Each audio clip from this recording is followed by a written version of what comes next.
It's time for Spiritual Awakening Radio. My name is James Bean, with you every week at this time on healthylife.net, the Positive Talk Radio Network, exploring the world of spirituality, comparative religion, saints and mystics, world scriptures, spiritual classics, and the path of the masters.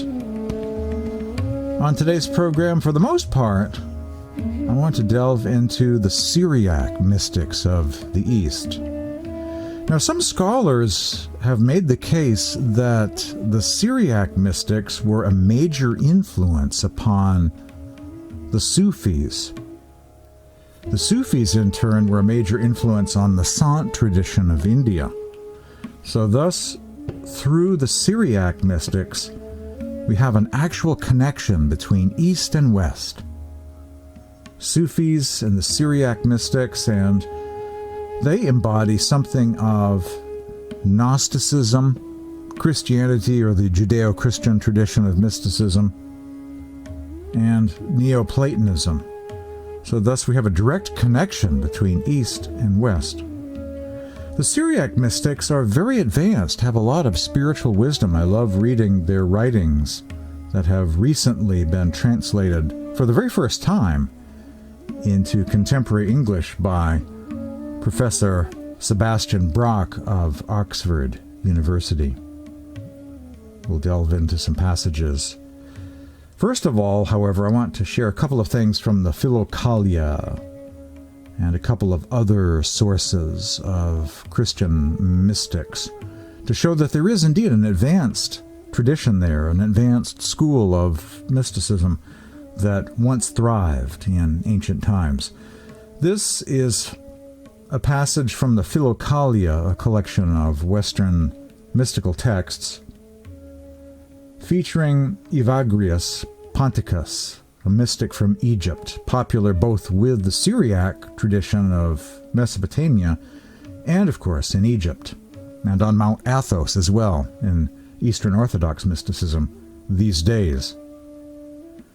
Evagrius once said, prayer is the laying aside of thoughts.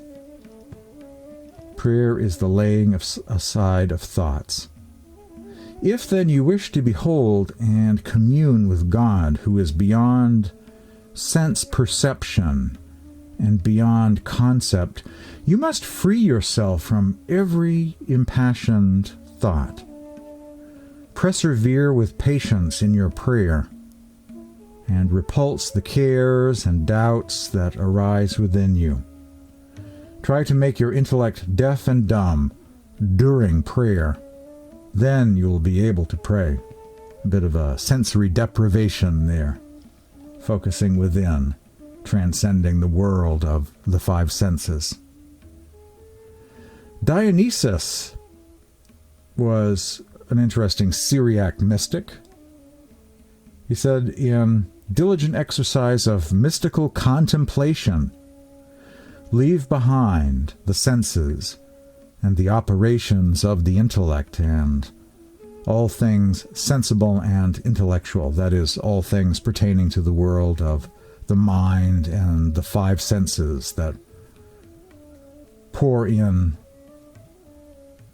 stimulus from the outside world. He says, and all things in the world of being and non-being, that you may arise by unknowing towards the union as far as attainable with him who transcends all being and all knowledge. For by the unceasing and absolute renunciation of yourself and of all things, you may become born on high through pure and entire self-abnegation into the super-essential radiance of the divine darkness. So that's an interesting paragraph, about tuning out the regular consciousness of the world of the five senses and tuning out of the mind, a kind of sensory deprivation, and rising above body consciousness, in order to experience what it's like to exist in another way, on another level, which he calls radiance of the divine darkness, or unknowing. Unknowing is another kind of knowing. By tuning out the regular consciousness of the waking state,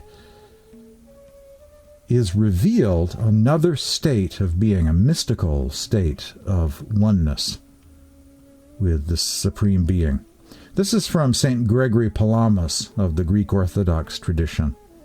Those who have been cleansed through following the path of stillness are accounted worthy to see things invisible, undergoing, as it were, the way of negation and not forming ideas about it.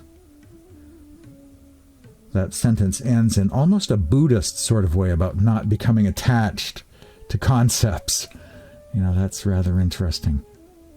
There is another kind of seeing, another level of existence that these mystics were advocating that human beings, while alive, could access. John the Solitary on prayer from the Syriac tradition. God is silence. There is a silence of the tongue. There is a silence of the whole body. There is a silence of the soul. There is a silence of the mind. And there is a silence of the spirit.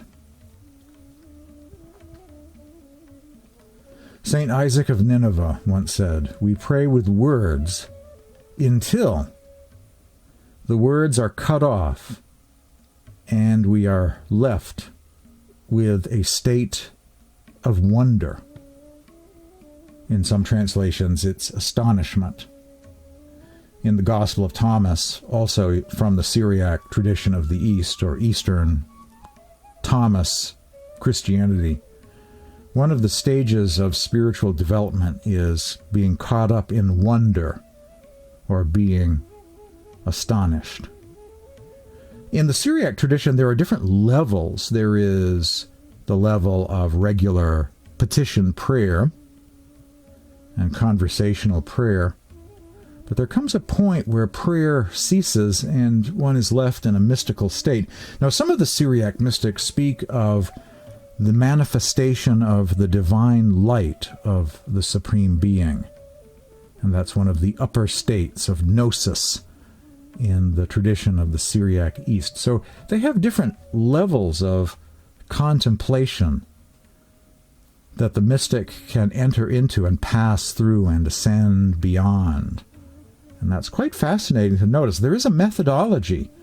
They did have a system that's fairly sophisticated and does remind me a bit of Kabbalah, Sant, Sufism, and Gnosticism. There is a sophistication there, a mapping out of states of consciousness, and an ascension of the soul back to the Supreme Being once again. Sebastian Brach, scholar of Eastern Christianity and Syriac saints, he has translated many wonderful texts of Eastern saints, such as St. Isaac of Nineveh, Joseph the Visionary, John of Dalyatha, Abraham of Nathpar, Materius. So many. St. Ephrem the Syrian, John of Apamea, Jacob of Sarbug, and others, and wonderful books such as the Syriac Fathers on Prayer and the Spiritual Life, The Wisdom of St. Isaac of Nineveh, A Garland of Hymns from the Early Church. That includes some samples from the Book of the Odes, referred to by some as the apocryphal Book of the Odes of Solomon. Books like The Luminous Eye, and many others. Sebastian Brach is a wonderful scholar of Syriac saints, and I've spoken with him. I've spent some time with him. And he was saying some amazing things about St. Isaac the Syrian, also known as St. Isaac of Nineveh, describing St. Isaac as a Nestorian mystic.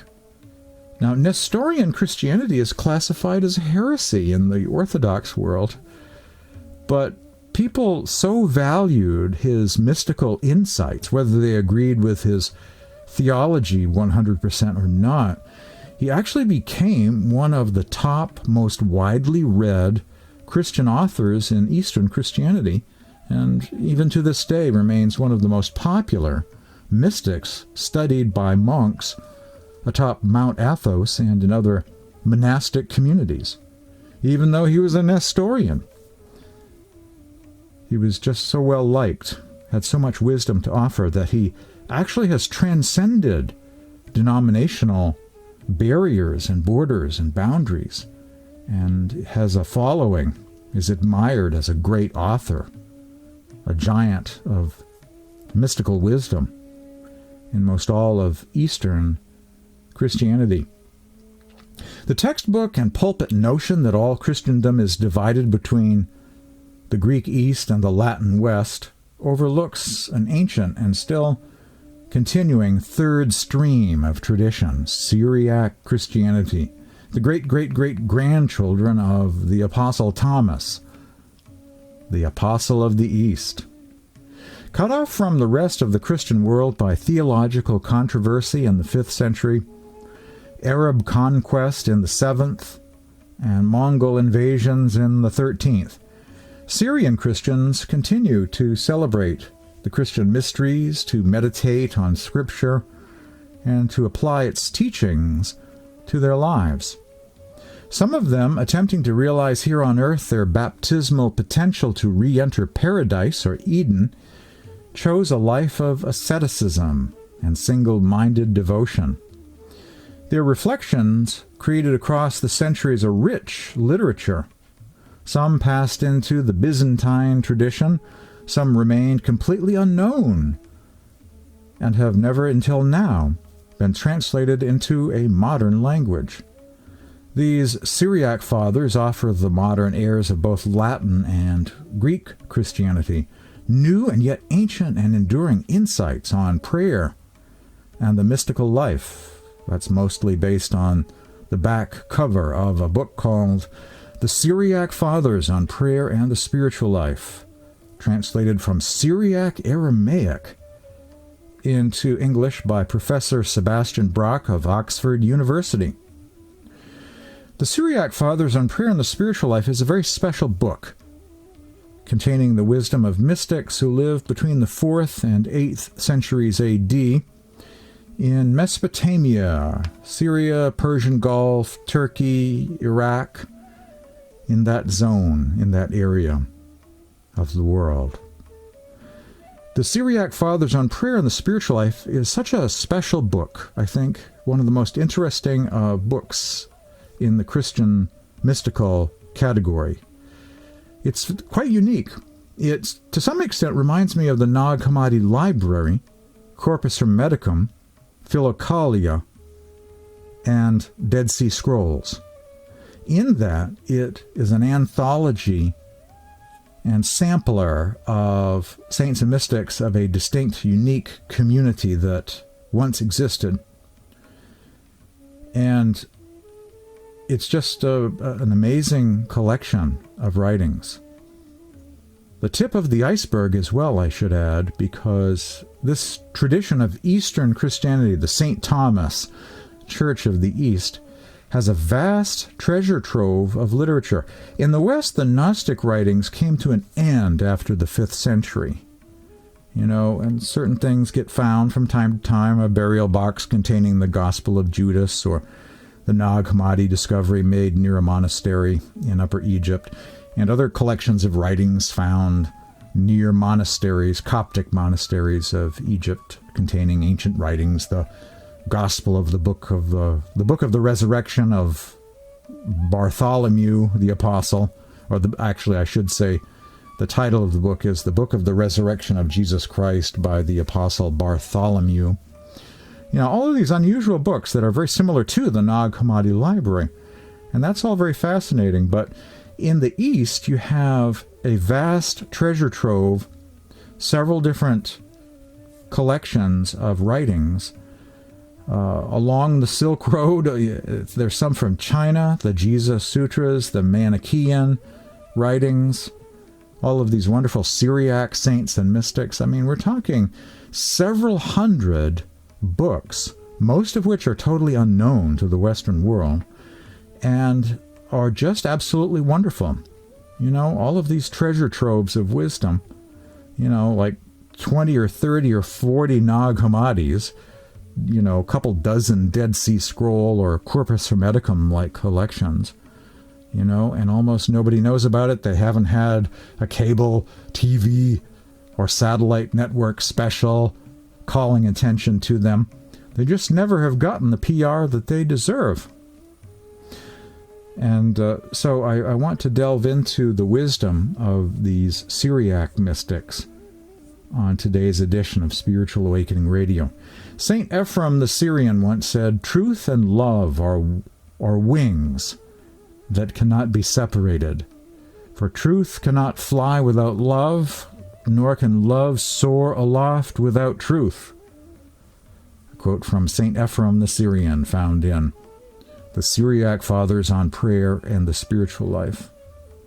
A wonderful collection of books that contain the wisdom of this very otherworldly group of monastic souls, including references to inner light and sound, ascension beyond the body, experiencing a glimpse of the new world or the kingdom of God within, the manifestation of divine light, some of the secrets of the saints, and the path of the masters, turn up there in their mystical practice, as found in those beautiful writings.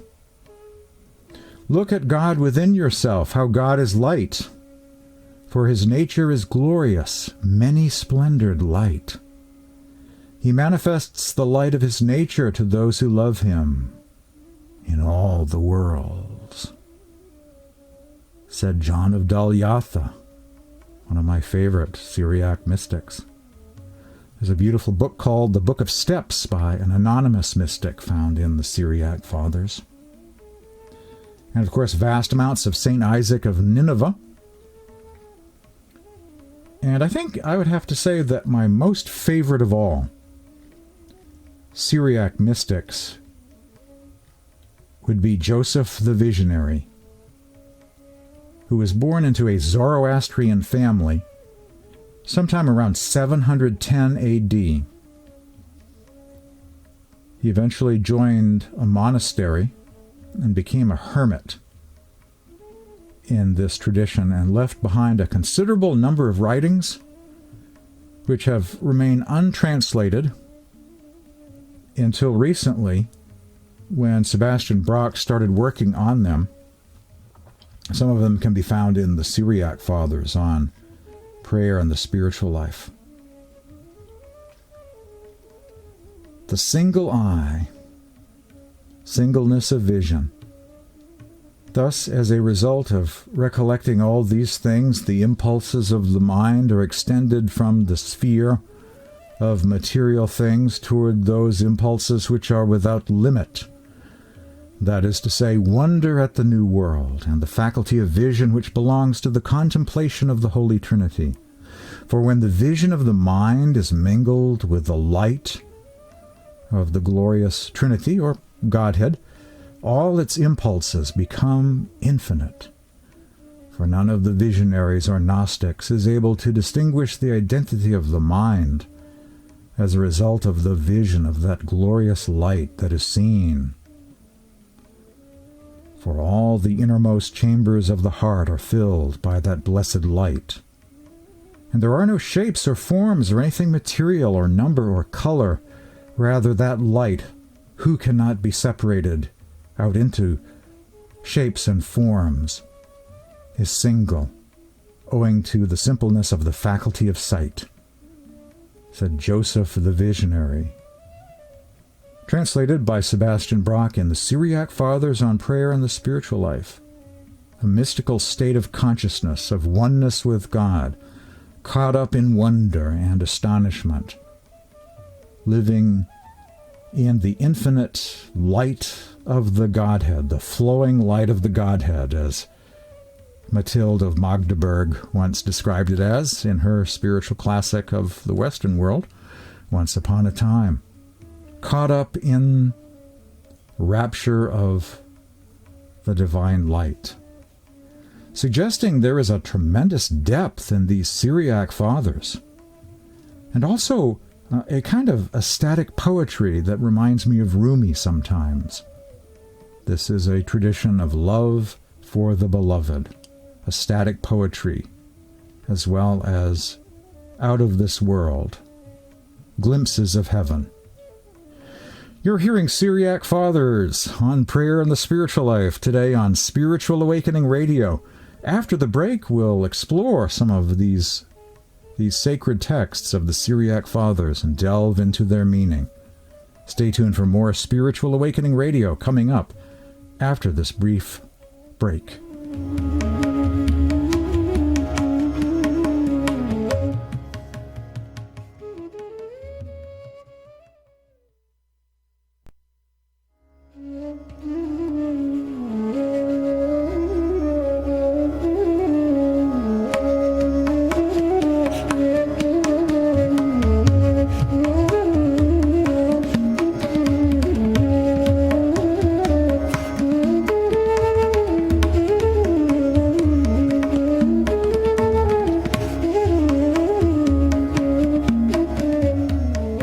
Welcome back to the Syriac Fathers edition of Spiritual Awakening Radio. The saints and mystics of the Syriac East today. For the most part, I may get into some Nag Hammadi and other texts as well here, but mostly the Syriac mystics. O mystery exalted beyond every word and beyond silence, who became human in order to renew us by means of voluntary union with the flesh. Reveal to me the path by which I may be raised up to your mysteries, traveling along a course that is clear and tranquil, free from concerns of this world. Gather my mind into the silence of prayer, so that all my wandering thoughts may be silenced within me during that luminous converse of supplication and mystery-filled wonder. Sounds more like meditation or some kind of contemplative state than just conversational or petition prayer, does it not?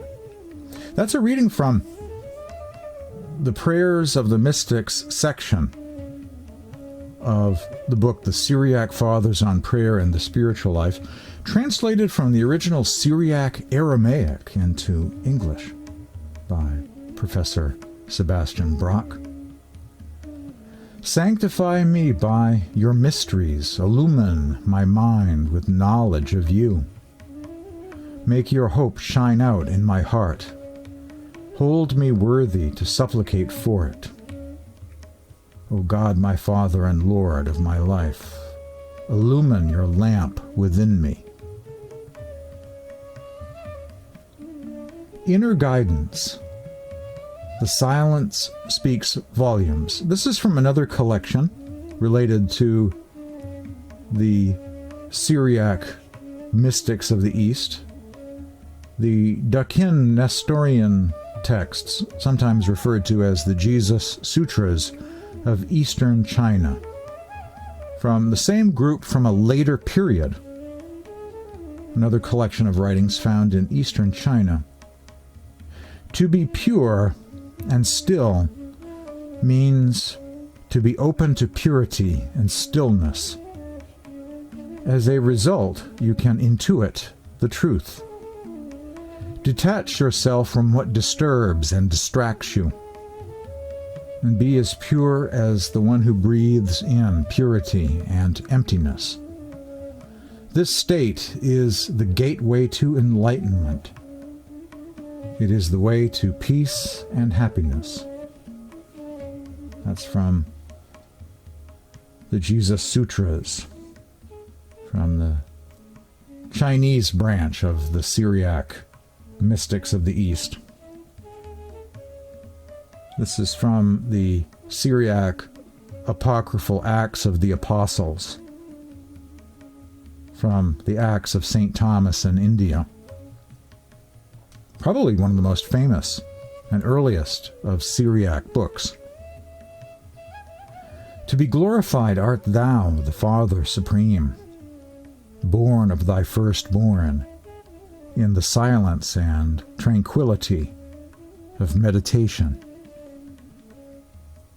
Gospel of Thomas, saying 108, He who will drink from my mouth will become as I am, and I myself shall become he, and the hidden things shall be revealed to him. Book of the Odes, the Syriac Book of the Odes, translated by Sebastian Brach. Open your ears, and I shall speak to you. Give me yourself, so that I may also give you myself. Abraham of Nathpar, one of the Syriac mystics. There is a silence of the tongue. There is a silence of the whole body. There is a silence of the soul. There is a silence of the mind. And there is a silence of the spirit.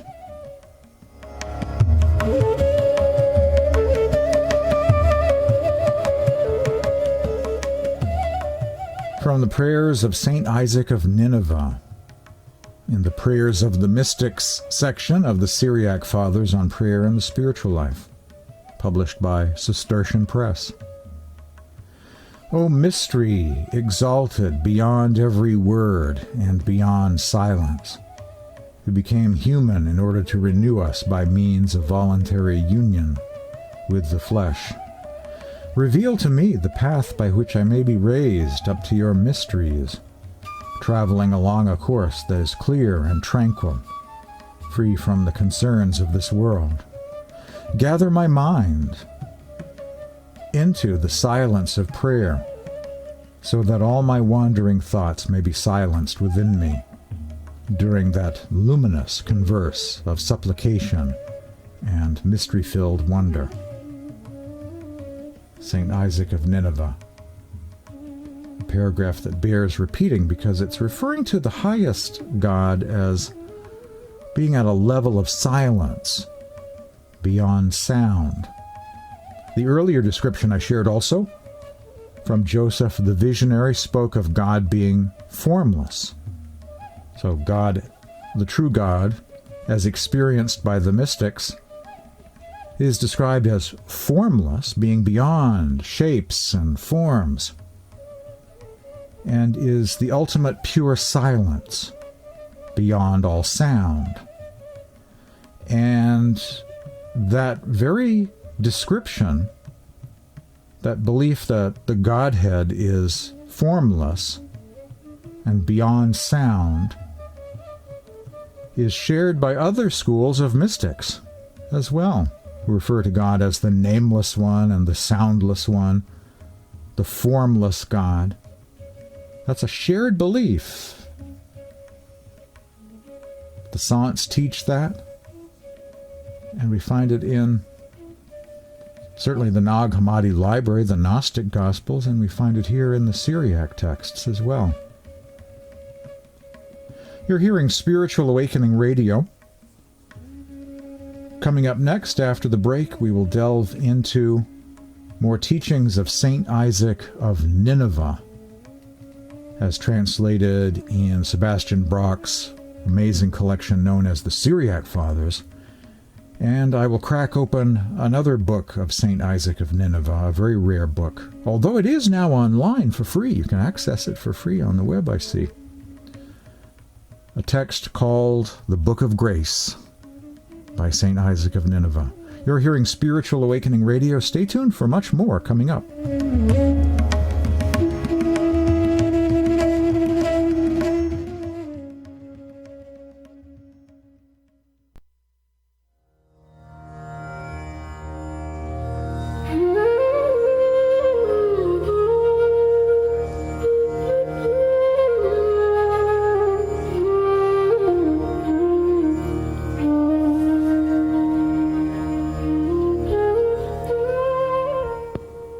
As I mentioned to Professor Brach during a phone call once, Joseph the Visionary is my favorite Syriac mystic he has translated in his wonderful book, The Syriac Fathers. on prayer and the spiritual life. Joseph the Visionary. What a name, right? A visionary. Create eyes in me, and so I may see with your eyes, for I cannot see with my own eyes. May my mind travel inwards towards the hiddenness of your sacrifice, just as you have traveled out into the open and been co-joined to your mysteries. At this moment, may I be totally forgetful of myself and remain utterly unmindful of my own person. May every bodily image be wiped away from my mind's eye, and may you alone be depicted before the eye of my mind. And now when your spirit descends from heaven upon your mysteries, may I ascend in spirit from earth to heaven, said Joseph the Visionary. May I ascend in spirit from earth to heaven, my mind's eye, contemplating the divine. If thine eye be single, thy whole body shall be full of light. Put into practice, or illustrating how it once was understood. In the Syriac East, that idea was not a metaphor about intellectually understanding something and seeing the light, but a literal seeing of light. Blessed are the pure in heart, for they shall see God.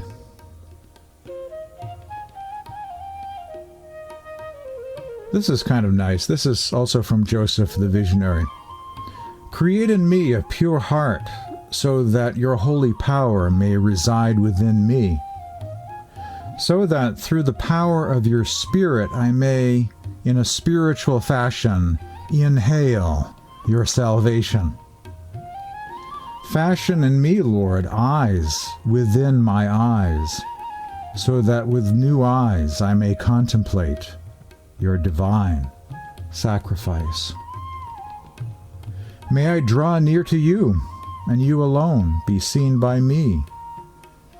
May I not perceive anything else that is next to me, but may I walk in the house of prayer as though in heaven already, and may I receive you who live in the highest of heavens.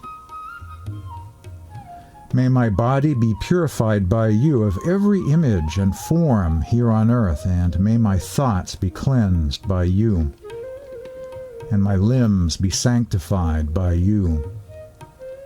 May my understanding shine out, and may my mind be illumined by you.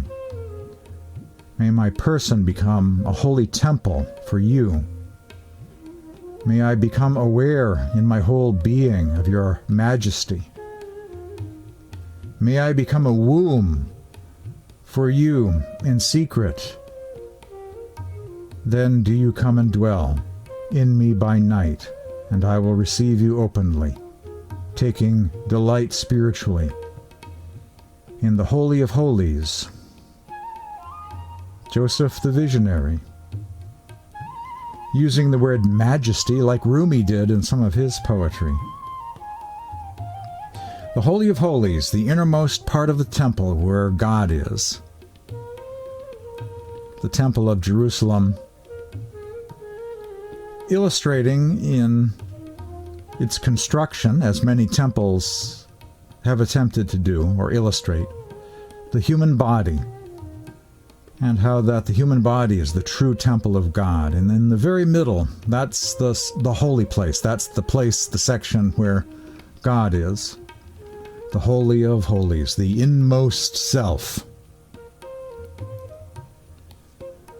Valentinus of Alexandria once said, "When the Father who alone is good visits the heart, he makes it holy and fills it with light. And so a person who has such a heart is called blessed, for that person will see God." Valentinus, kind of paraphrasing a saying of Jesus found in Q and Thomas and the New Testament.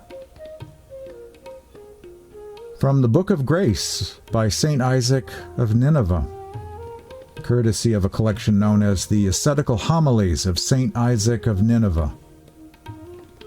Faith in Christ is living noetic, or spiritual light. And blessed is the soul which is accounted worthy to see it. Saying of Jesus from the Gospel of Thomas, the Coptic Gospel of Thomas, covered, or rediscovered I should say, covered up in the sands of Egypt for many centuries and unearthed back in 1945, along with 49 other texts. Contemplate the living one while you are alive, lest you die and seek to see him and be unable to see. There's a great book by a scholar, April DeConnick, a book called Seek to See Him, inspired by this verse from the Gospel of Thomas about visionary mysticism and divine light. Seek to see him, contemplate the living one while you are alive, lest you die and seek to see him and be unable to see. As it says in the Gospel of Philip, also from the Nag Hammadi discovery, if you don't find the light now, you won't find it in the other place either. Mystics teach that salvation is for the living, and we have to reconnect to God and the heavens and our soul and the divine light and the divine sound now. We need to become one with it, latch on to it, become attached to it, tethered to it now, in order to continue with that into the next world, into the afterlife. If we're not doing it now, why should, just because the body is rotten, that become a reality in the next life? If we are illiterate in life, why would we automatically become a genius in the afterlife, right? What's found now is found then. And for those of you who are familiar with the poetry of Kabir, you recognize a few of those sentences as right out of Kabir, a certain Kabir poem. Seek to see him. And that's what the path of mysticism is about. Union with God right now, during this life and beyond. If it's so wonderful, why wait? Why put it off? Seek to see him. Stay tuned for more Spiritual Awakening Radio coming up after this break.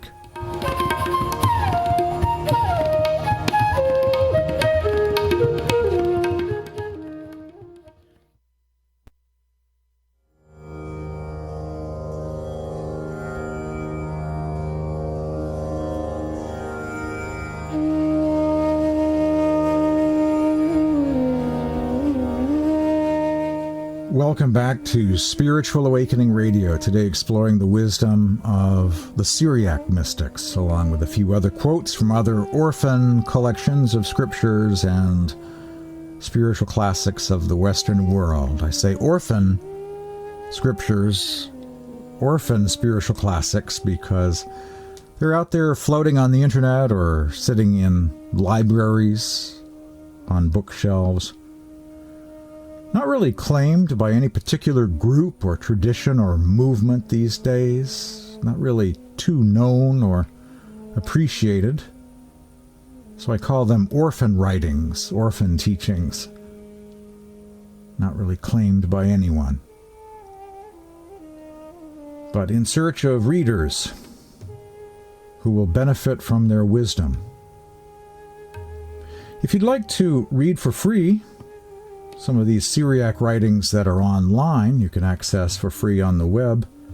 I've been researching that as of late and updated the Syriac section of my e-library not long ago after finding a bunch of new titles, books of Sebastian Brach and the Ascetical Homilies and writings of St. Isaac of Nineveh. other things too. If you'd like to get links to the Syriac books, send me an email. My address is james@spiritualawakeningradio.com. james@spiritualawakeningradio.com, or send me a text at this number, 508-603-9381. Visit my website. You'll find links there to daily spiritual quotes. You'll find at my sites at Facebook, Twitter, Tumblr, and other sites. Links to podcasts. There is a donate button that takes you to PayPal for those who wish to support this program, and thanks to those who already are and keeping this endeavor going.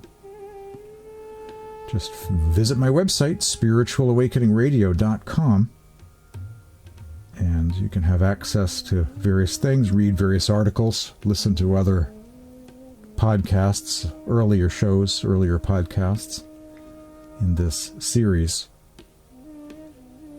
Back to the Syriac Mystics. This is from St. Isaac of Nineveh.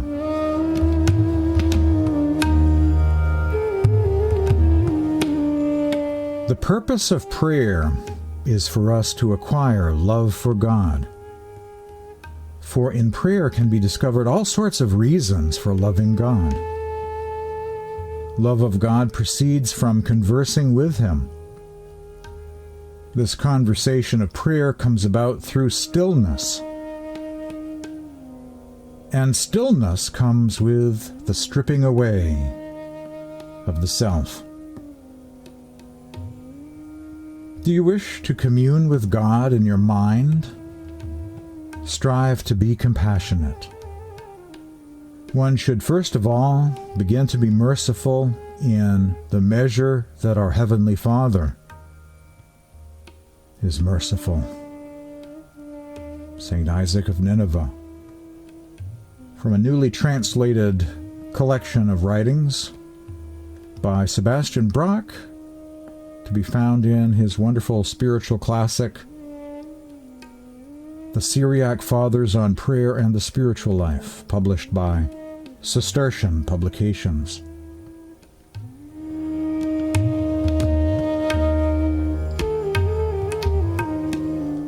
This is a reading from the Teachings of Sylvanus from the Nag Hammadi Library.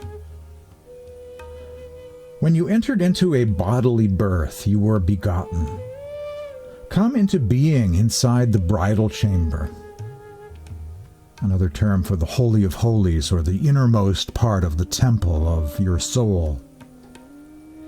Come into being inside the bridal chamber. Be illumined in mind, and understand by this that he who is in the darkness will not be able to see anything unless he receives the light and recovers his sight by means of it. Examine yourself to see whether you wholly have the light, so that if you ask about these things, you may understand how you will escape.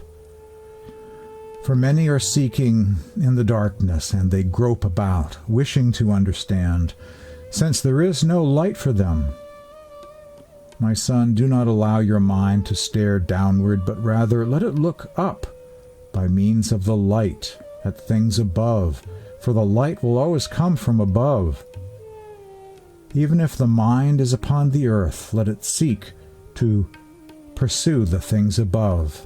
Enlighten your mind with the light of heaven, so that you may turn to the light of heaven. An amazing passage. That reminds me of a saying of the resurrected Christ preserved in a book called the Book of Faith Wisdom, or Pistis Sophia. Seek the light, all of you, so that the power of your souls, which is within you, may live.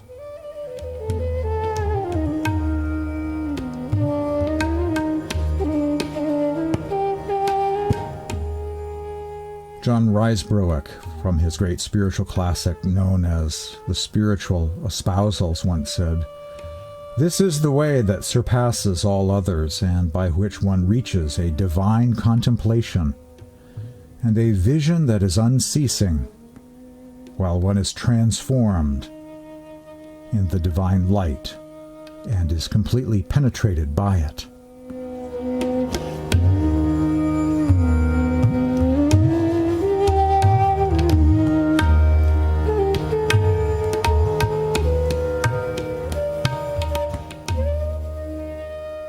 And of course, the specific details of spiritual practice whereby we may gaze into the darkness but find the light and contemplate it, that is received by sitting at the feet of a living teacher who will impart that kind of instruction about contemplative meditation practice.